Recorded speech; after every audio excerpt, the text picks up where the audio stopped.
하나님 아버지, 주님 오늘도 우리 아침에 이렇게 깨워주시고 또 함께 주님 앞에 나와 이렇게 예배로 나아갈 수 있게 하시니 감사합니다.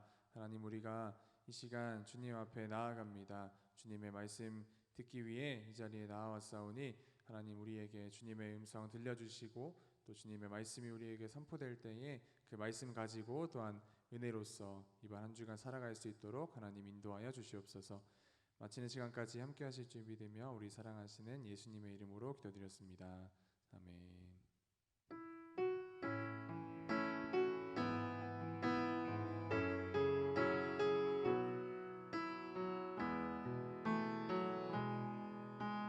내가 급한 어느 것으로 채울 수 없네.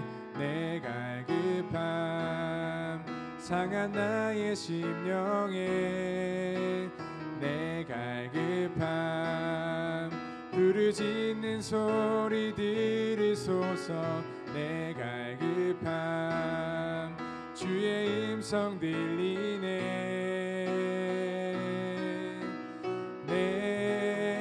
내게로 나오라. 영원히 목마름 전혀 없으리. 내게로 나오라. 가까이 생명의 근원 되신 주께 내가 급함 어느 것으로 채울 수 없네. 내가 급함 상한 나의 심령에 내가 급함 부르짖는 소리 들으소서. 내가 급함 주의 음성 들리네. 내게로 나오라. 영원히 목마름 전혀 없으리. 내게로 나오라. 가까이 생수의 근원 되신 주께 내게로 나오라. 영원히 목마름 전혀 없으리. 내게로 나오라. 가까이 생명의 근원 되신 주께 내 마음속 전부를 다시는 주님. 나 당신께 숨길 것 하나 없네. 주 보좌 앞에 나아가 바르니 모든 근심과 슬픔 사라지네. 주 내 맘에 늘 계시고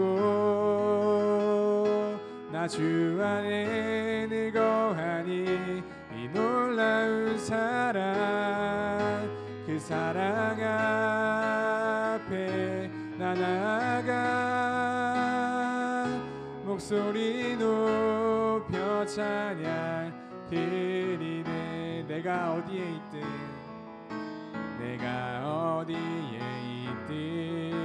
주 함께 하시니. 내가 서 있는 이곳 바로 천국.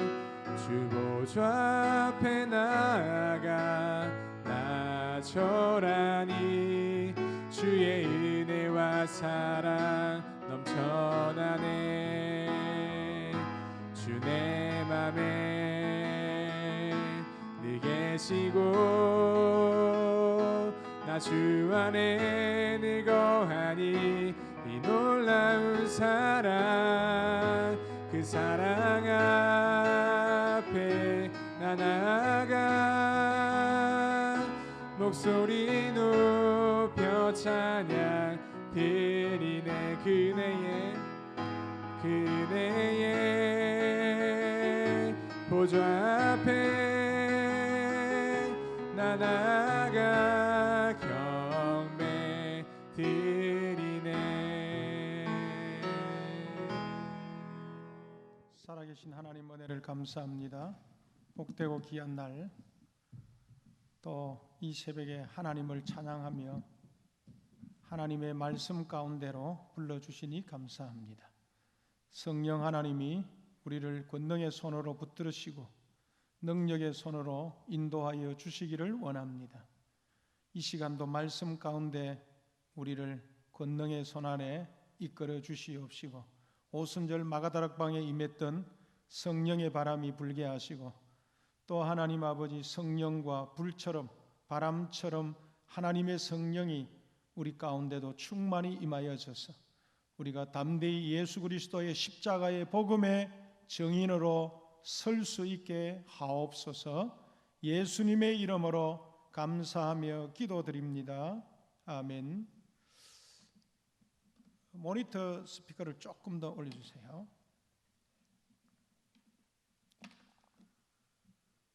자, 우리 사도행전 2장 1절부터 3절 4절을 제가 읽겠습니다. 사도행전 2장 3절 4절. 마치 불의 혀처럼 갈라지는 것들이 그들에게 보여 각 사람 위에 하나씩 임하여 있더니 그들이 다 성령의 충만함을 받고 성령이 말하게 하심을 따라 다른 언어들로 말하기를 시작하니라. 아멘. 자, 예수님께서 성천하시면서 예루살렘 교회에 당부하셨죠. 예수님께서 성천하시면서 예루살렘 교회에 당부한 것이 뭡니까? 예루살렘을 떠나지 말고 내가 보내실 성령을 받으라 그랬어요. 내가 성령을 보내주시겠다고 그랬어요. 성령을 보내주시겠다고 하신 그 아버지의 약속을 기다리라는 거예요. 그래서 이제 예수님이 성천하시고 난 이후에 많은 사람들이 한자리에 모여서 한 마음으로 기도하기 시작했죠. 그래서 120명이라는 사람들이 그 오순절까지 50일이 되는 해에 예수님이 부활하신 이후에 40일이 되던 날에 성천하셨으므로 그들이 아마 기도한 날짜를 한 10일 정도로 생각할 수가 있습니다. 그날 그 성령의 모습으로 그곳에 그 오셨던 사건이 바로 우리가 오순절 사건입니다. 그 오순절 사건이 날이 이미 이름에 그들이 다 같이 한 곳에 모였다 그랬죠. 여기 오늘 성경에 보면 2장 1절에 보면 오순절 날이 이미 이름에 그들이 다 같이 한 곳에 모였다. 그러면서 호련히 하늘로부터 급하고 강한 바람 같은 소리가 바람 같은 소리가 그랬어요. 임했다. 그들이 앉은 온 집에 가득했다고 그랬습니다. 여기 오늘 급하고 강한 바람은 힘도 물론 있지만은 또 속도감을 느끼게 해줍니다. 우리가 태풍이나 어떤 토네이도 그런 부분들은 엄청나게 강한 힘을 가지고 빠른 속도로 진행되는 바람입니다. 그런데 태풍은요 단순히 속도가 빠른 것만 아닙니다. 태풍은요 일정한 방향으로 쫙 가고 있습니다. 그러다가 또 이제 고기압을 만날 경우에 또 틀어지기도 하고 그렇게 하면서 방향을 틀어가죠. 그렇기 때문에 태풍이 우리가 올라오는 방향들을 기상대에서 관측하게 되어지고 또 매일매일 우리가 날씨를 예보하게 되어집니다. 여기 성령은 불처럼 오셨다 그랬어요. 유대인들에게 불이나 바람은요 하나님의 임재를 상징하잖아요. 구약에 모세가 떨기나무 불꽃에 그 가까운 데 갔을 때에 그 떨기나무에 불이 붙었는데 불이 꺼지지 않는 그 광경, 그곳에 갔을 때에 하나님의 임재를 체험했죠. 예. 모세야 모세야 네 선 곳은 거룩한 땅이니 그곳에서 신발을 벗으라. 그래서 유대인들은요, 구약은 대부분이 보면 이 불이나 바람 이런 것들이 나타날 경우에는 하나님의 임재를 상징하는 거예요. 하나님의 임재와 관련을 많이 짓게 되어져 있습니다. 출애굽기 3장에도 그렇고 신명기 5장에도 보면 그렇습니다. 그러나 이 오순절의 환상에서 나타난 것은 실제 불은 아닙니다. 실제 불이 임했다고 그러면요, 거기 있는 120명의 사람들이 다 불에 타 죽었을 거예요. 만약 바람이 그렇게 태풍 같은 바람이 불었다면 그 120명의 사람들이 그 마가다락방에 모여서 기도하는 그 현장에 그 견디겠어요? 태풍처럼 강한 토네이도 같은 그런 강한 바람이 부는데 그곳에서 견딜 수 있습니까? 다 날아가 버리지. 그러니까 바람 같은 불 같은 하나님의 영이, 성령이 임했다 그곳에. 그걸 이야기하려고 하는 부분들입니다. 그러니까 성령이 오순절 교회에 오셨죠. 불처럼 바람처럼 강하고 급하고 강한 바람 같은 그 불 같은 그런 성령이 오순절 마가 다락방에 모인 120명에 있는 그 성도들에게 성령이 임했습니다. 자, 그러면 성령이 임했는데 아무 의미 없이 임하신 것은 아닐 겁니다. 성령은 교회를 통해서 앞으로 하실 일을 암시하고 있는 거예요. 그냥 우리가 성령 받는 게 목적이 아니에요. 성령을 받아서 담대하게 예수 그리스도의 십자가의 복음을 전하는 일입니다. 우리가 무조건 막 성령 충만하게 해달라고, 성령의 은혜를 받게 해달라고, 성령의 능력을 받게 해달라고 자꾸 우리가 기도하지만도 중요한 것은 하나님이 성령을 통해 가지고 성령의 충만함을 입고 담대하게 예수 그리스도의 십자가의 복음 전하기를 원하는 거예요. 예수 그리스도의 십자가의 죽으심과 부활을 선포하기 위해서, 그러면서 또 나아가서 우리가 또 예수 그리스도의 십자가의 복음을 전할 때에 안전병이 일어나고 귀신이 떠나가는 이런 하나님의 놀라운 역사들이 성령의 역사를 통해서 일어나는 거예요. 그런 일을 위해서 우리가 성령의 능력이 필요한 것이지 성령의 충만함이 필요한 것입니다. 성령이 말하게 하심을 따라 다른 언어들로 말하기 시작하게 되어집니다. 첫째는 성령의 충만함을 받았고 공동체뿐만 아니라 각 개인들에게 모두가 성령의 충만함을 받게 되어졌습니다. 그 자리에 모인 그 공동체뿐만 아니고 각 개인에게 모두 다 성령의 충만함을 받았다고. 그러면서 오늘 여기 보니까 다른 언어들로 말하기 시작했다 되어 있습니다. 이런 기적은요, 정말로 상상할 수 없는 이야기잖아요. 여기 오늘 보니까 말하게 하심을 따라, 이 말은 뭐냐면 세번역 성경에 보니까 성령이 시키는 대로 그들이 말하게 되어졌다.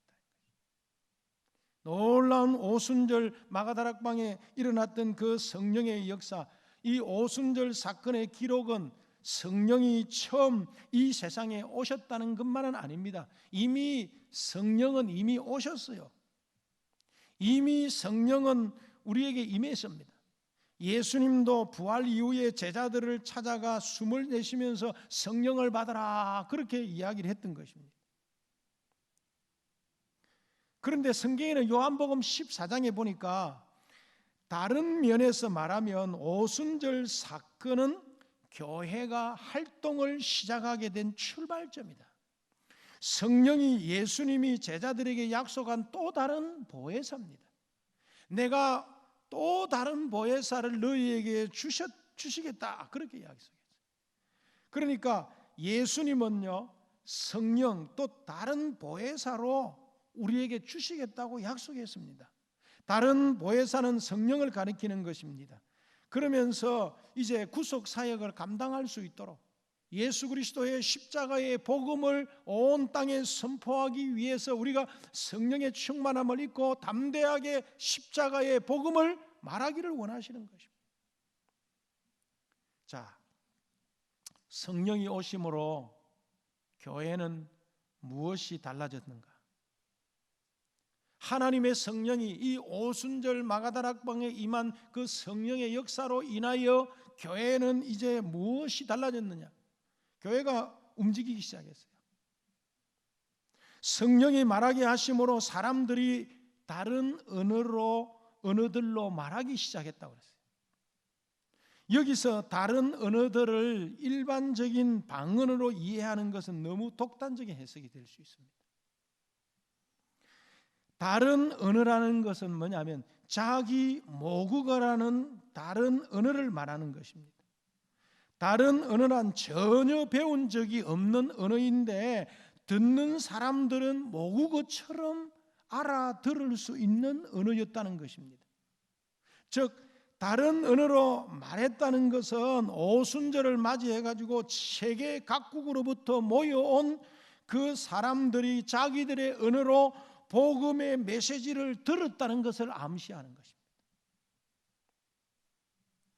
베드로의 설교를 각기 제 나라의 언어로 알아들었다는 말입니다. 지금도 가끔씩 이런 일이 일어나는데 선교 현장에 도대체 구사할 수 없는 그런 언어로 사람들과 소통했다는 이야기를 가끔씩 선교사님을 통해서 들을 수가 있어요. 성령이 오심으로 다 다른 언어로 말하기 시작했습니다. 이것은요 무작정 다른 언어를 시작했다는 뜻이 아니라 그들이 흩어져서 예수 그리스도의 복음을 전하기 시작했다는 말입니다. 사도행전 1장 8절에 보니까 예루살렘 교회는 예수 그리스도의 증인으로서 사역을 시작했습니다. 대표적인 예가 오순절에 모인 모든 족속들에게 베드로가 설교한 일입니다. 성령이 오심으로 그의 설교의 내용이 분명해졌습니다. 그뿐만 아니라 그 말씀을 전할 때에 성령이 그 말씀을 잘 이해하고 받아들이도록 청중들을 도와주셨다는 거예요. 그래서 성령은요 커뮤니케이션이 교통하는 겁니다. 교제하는 겁니다. 각 나라에서 온 사람들이 베드로의 설교를 듣고 3,000명이나 회개하고 예수 그리스도를 구주로 영접해가지고 세례를 받는 것은 보면 성령이 말하게 하심을 따라 또 각 청중들이 감동을 받게 되어졌어요. 그게 오늘 성경에 보니까 사도행전 2장 5절 6절에 한번 보세요. 그때에 경건한 유대인들이 천하 각국으로부터 와서 예루살렘에 머물러 있더니 이 소리가 나매 큰 무리가 모여 각기 자기의 방언으로 제자들이 말하는 것을 듣고 뭐 했다고요? 소통했다. 성령이 말하게 하심을 따라 각기 자기의 언어들로 그 베드로의 설교를 하나님의 말씀을 제대로 들을 수가 있었던 거예요. 7절에 보니까 다 놀라 신기하게 여겨 이르되 보라 이 말하는 사람들이 다 갈릴리 사람이 아니냐 우리 각 사람이 난곳 방언으로 듣게 되는 것이 어찌 됨이냐 그랬어요. 베드로의 설교를 각기 다른 언어로 듣게 되어진 거예요. 그게 바로 성령의 역사로 말미암아 오순절 마가다락방에 임했던 하나님의 성령의 역사로 말미암아 그런 일이 일어난 거예요. 누가 옆에서 통역해 주는 사람이 없었어요. 그런데 각기 다른 언어로 난곳방언으로 듣게 되어졌다니까. 한편 그들이 다라는 쓴 것을 보면 베드로만 다른 언어로 말한 것이 아니라 거기 있던 모든 그리스도인들이 다른 언어를 말하며 복음을 전하는 것으로 이해할 수도 있습니다. 교회나 각 개인이 그리스도의 증인으로서 사역을 활발히 시작하게 된 것입니다. 오순절 이전까지 그들은 부활의 감격을 가슴에 안고 살았습니다. 밖으로 나가서 활동하지는 못했습니다. 밖으로 나가서 예수 그리스도의 증인이 되지는 못했습니다. 그러나 성령이 그들에게 임하자마자 그들은 활동하기 시작했습니다. 베드로는 물론이요, 성령에 감동된 모든 사람들이 예루살렘에서 흩어져서 그리스도의 복음을 전하기 시작하면서, 그러면서 안디옥으로 나아가서 복음을 전하고 핍박과 또 순교되어지는 그런 놀라운 일들 앞에서도 담대하게 예수 그리스도의 십자가의 복음을 말할 수가 있었던 것입니다. 그래서 사람들은요, 그들을 보고 세술에 취했다고 조롱까지 했다.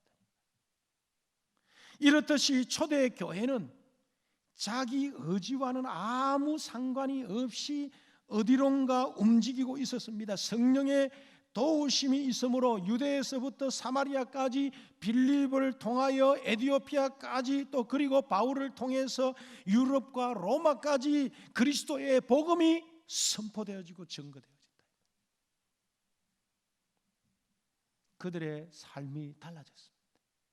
오순절에 임했던 그 성령의 역사로 말미암아 거기에 모였던 무리들을 통하여 흩어졌던 그 복음이 이제 성령을 통해서 바람처럼 불처럼 강력하게 그 성령의 바람이 불어서 각각 온 곳으로 확산되어졌습니다. 마가복음에 의하면 제자들의 원래 관심이 어디에 있었습니까? 그가 왕위에 올라가는 자리였습니다. 정치적인 메시아, 자기들에게 돌아올 자리에 연연해 있었습니다. 심지어는 그들은 십자가를 지러 예루살렘으로 올라가는 그분 뒤에서 누가 높은가를 탐하기도 했습니다. 누가 우편에 누가 좌편에 앉을 것인가, 그런 욕심이었습니다. 자리 다툼에 모든 관심이 집중되어졌습니다. 예수님이 성천하시기 직전 제자들과 함께 모인 자리에서 하나님의 나라에 대해서 말하셨을 때도 그들은 뭐였습니까? 이스라엘 나라를 회복하심이 이때니까. 언제냐고 예수님께 물었습니다. 사도행전 1장 6절에 보면, 사도행전 1장 6절을요 세 번역으로 읽어보겠습니다. 사도들이 한자리에 모였을 때에 예수께 여쭈었습니다. 주님께서 이스라엘에게 나라를 되찾아 주실 때가 바로 지금입니까? 이렇게 물었던 거예요. 그래야 자기들도 한자리 할 수 있으니까. 그들의 관심은 아직도 이스라엘의 회복에 있었습니다. 예수님이 왕위에 오를 날이 언제인가 하고 그들은 여전히 호기심을 가지고 품고 있었습니다. 제자들은요 이처럼 부활 이후에도 계속해서 자리 다툼을 한 자들이었습니다. 그런데 오순절에 성령이 오신 이후에 이런 흔적이 없어져 버렸어요. 오순절 이후에 그들의 생활 기록을 보면 모두 함께 지내며 모두 모든 것을 뭡니까? 서로 공동으로 소유하고 한 마음으로 성전에 모여서 기도하기 시작했습니다. 이 모든 일이 가능했던 것은 역시 성령이 임하셨기 때문에 그렇습니다. 하나님의 성령의 충만함이 임함으로 인하여 모든 불신앙이 떠나가게 되어지고 모든 염려와 근심이 떠나가게 되어지고 세상 것의 기준에서 완전히 하나님의 말씀으로 성령의 능력으로 변화되어진 거예요. 성령의 사람으로 완전히 바뀌게 되어진 것입니다. 이전까지는 그들의 관심은요 자기들의 출세에 있었습니다. 자기 중심의 이기적인 삶을 살아왔습니다. 그러나 성령을 모신 이후에 그들의 중심은 예수 그리스도로 옮겨갔습니다. 예수 그리스도를 위하여 살고 예수 그리스도를 위해서 일하게 되어졌습니다. 베드로의 고백이 이것을 밝히고 있는데 사도행전 4장 19절에 보세요. 베드로와 요한이 대답하여 이르되 하나님 앞에서 너희의 말을 듣는 것이 하나님의 말씀을 듣는 것보다 뭐하다고요? 옳도다 그랬습니다. 하나님 앞에서 너희의 말을 듣는 것이 하나님의 말씀을 듣는 것보다 옳은가 판단해 보라는 거예요. 이것을 대변해 주는 말씀이요 로마서 14장 8절에 나오는 바울 사도의 고백입니다. 로마서 14장 8절에 보면 우리가 살아도 주를 위해서 살고 죽어도 주를 위하여 죽나니 그러므로 사나 죽으나 우리가 주의 것이로다. 사도 바울의 이 고백을 통해서 보십시오. 초대 교인들의 생활은 세상 사람들과 완전히 다른 삶이었어요. 그들이 사는 모습을 보고 세상 사람들은 그들을 칭찬하지 않을 수가 없었습니다. 사도행전 2장 47절에 보면 세상 사람들이 어떻게 칭찬하는지 보세요. 제가 읽어보겠습니다. 하나님을 찬미하며 또 온 백성에게 칭송을 받으니, 온 백성에게 칭송을 받았습니다. 주께서 구원받는 사람을 날마다 더하게 하시니라 그랬습니다. 하나님을 찬미하며 온 백성에게 칭송을 받으니 주께서 구원받는 사람을 날마다 더 자꾸 일어나게 했다니까요. 사람들로부터, 세상 사람들로부터 칭찬을 받았습니다. 오순절 마가다락방에 임한 하나님의 성령의 역사로 말미암아서 그들이 변화가 되어진 것입니다. 완전히 제자들이 달라졌습니다. 그 120문도들 뿐만 아니고 그곳에 모였던 사람들이 다 달라졌습니다. 성령을 받으니까 사람이 달라졌습니다. 성령의 충만함을 입으니까 달라졌어요.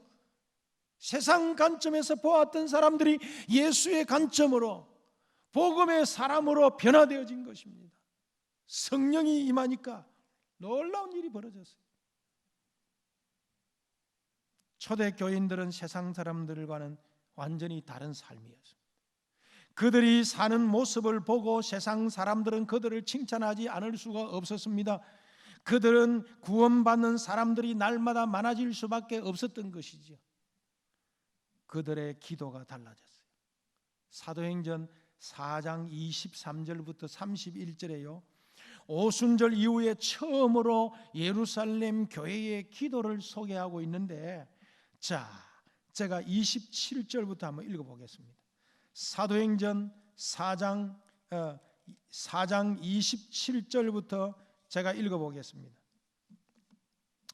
과연 헤롯과 본디오 빌라도는 이방인과 이스라엘 백성과 합세하여 하나님께 기름 부으신 거룩한 종 예수를 거슬러 하나님의 권능과 뜻대로 이루려고 예정하신 그것을 행하려고 이 성에 모였나이다. 주여, 이제도 그들의 위협함을 굽어보시옵고 또 종들로 하여금 담대히 모여 하나님의 말씀을 전하게 하여 주시오며 손을 내밀어 병을 낫게 하시옵고 표적과 기사가 거룩한 종 예수의 이름으로 이루어지게 하옵소서 하더라. 빌기를 다음에 모인 곳이 진동하더니 무리가 다 성령이 충만하여 담대히 하나님의 말씀을 전하니라. 그렇게 달라졌습니다. 그러면서요 32절 37절에 보면 그들의 생활 모습을 다시 언급하고 있는데, 이러한 흐름은요 기도와 삶이 어떻게 연결되어졌는가를 자세하게 이야기하고 있습니다. 32절에 보세요. 자, 이 일 후에 믿는 무리가 한 마음과 한 뜻이 되어 모든 물건을 서로 뭐 했다고요? 통용하고 자기 재물을 조금이라도 자기 것이라 하는 자가 하나도 없다. 사도들이 큰 권능으로 주 예수의 부활을 증언하니 무리가 큰 은혜를 받아 그 중에 가난한 사람이 없으니 이는 밭과 집 있는 자는 팔아 그 판 것의 값을 가져다가 사도들의 발 앞에 두매 그들이 각 사람의 필요를 따라 나누어 줌이라. 놀라운 일이 벌어졌습니다. 그러면서 보세요. 구브로에서 난 레이족 사람이 있으니 이름은 요셉이라. 사도들이 일컬어 바나바라 번역하면 위로의 아들이라 하니 그가 밭이 있음에 팔아 그 값을 가지고 사도들의 발 앞에 두었다. 그런데 5장에요 누가 나옵니까? 아나니아 삽비라 이야기가 나옵니다. 여기에서는 연행되었던 베드로와 요한이 사실은요 감옥에서 풀려나가지고 교회로 돌아온 다음에 그들이 그동안의 가정을 소개한 이후에 다 함께 기도하는 내용입니다. 이 오늘 본문이 베드로와 요한은 조건 없이 자유의 몸이 된 것이 아닙니다. 그들이요 풀려났을 때, 감옥에서 풀려났을 때에 조건이 있었습니다. 그건 뭐냐? 절대로 예수의 이름으로 복음 전하지 말라고, 예수의 이름으로 말하지 말라고, 가르치지도 말라고 이야기를 했어요. 사도행전 4장 18절에 보세요. 이 지금 사건이 있기 전에 사도행전 4장 18절에 보세요. 자, 18절에 보면 그들을 불러 경고하여 도무지 예수의 이름으로 말하지도 말고 가르치지도 말라 하니 베드로와 요한이 대답하여 이르되 하나님 앞에서 너희 말을 듣는 것이 하나님의 말씀을 듣는 것보다 옳은가 판단하라. 우리는 보고 들은 것을 말하지 아니할 수 없다 하니 관리들이 백성들 때문에 그들을 어떻게 처벌할지 방법을 찾지 못하고 다시 위협하여 놓아 주었으니 이는 모든 사람이 그된 일을 보고 하나님께 영광을 돌렸다. 베드로와 요한이 감옥에 갇혔어요. 복음 전하다가, 예수의 복음 전하다가 감옥에 갇혔습니다. 그러면서 그들에게 뭐라고 그러냐? 예수의 이름으로 말하지 말라는 거예요. 이 사건을 접한 제자들과 무리들이 그 사건을 이야기했을 때에, 베드로와 요한이 그 이야기를 했을 때에 거기에 사도들과 함께 모였던 무리들이 기도하면서 하나님, 이 위협함을 물리쳐 주시고 담대히 예수의 복음을 선포할 수 있도록 해달라고 그렇게 이야기를 한 거예요. 사실은요, 베드로와 요한은요, 어찌 보면요, 오늘날로 치면 집행유예입니다. 집행유예. 집행을 잠시 유예해 준 거예요. 또 잡히면 가중 처벌을 받습니다.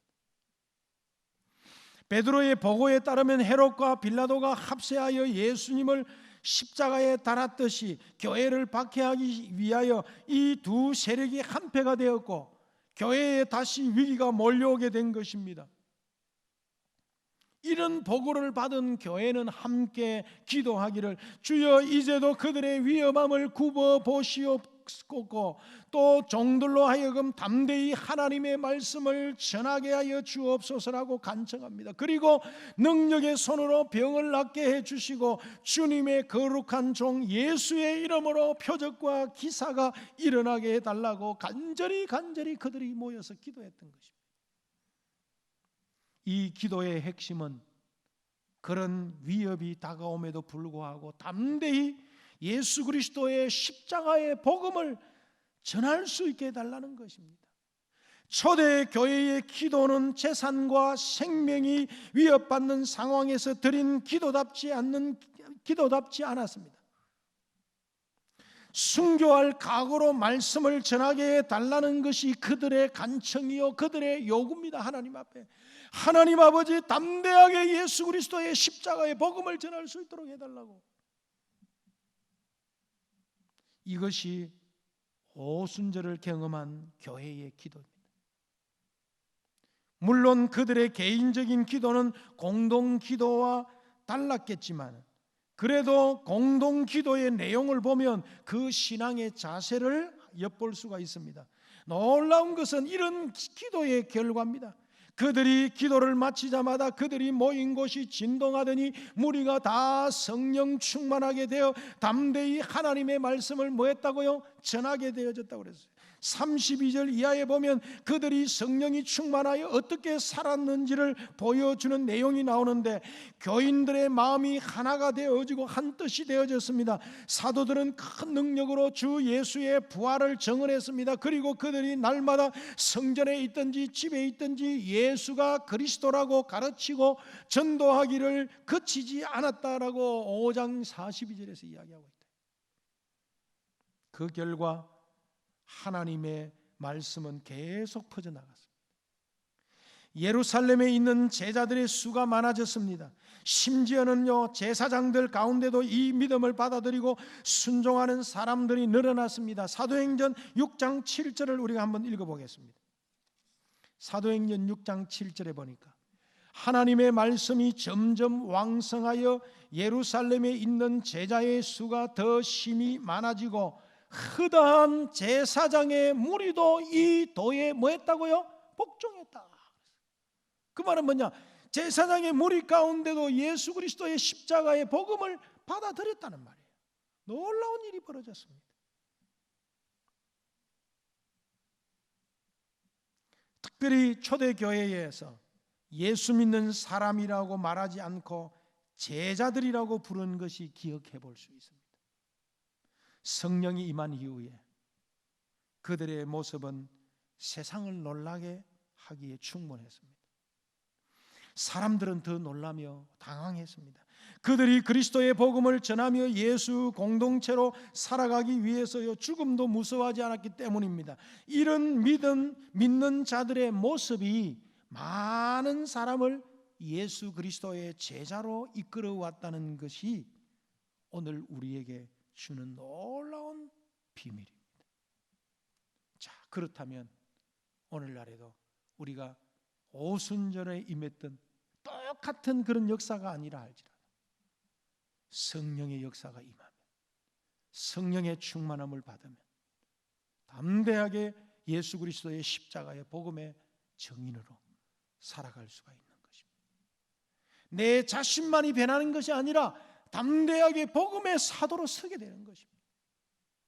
단순히 성령 충만함 받은 것으로 끝나는 게 아니요, 성령 충만함을 받아서 한 뜻으로 한 마음으로 우리가 서로 통용하게 되어졌다.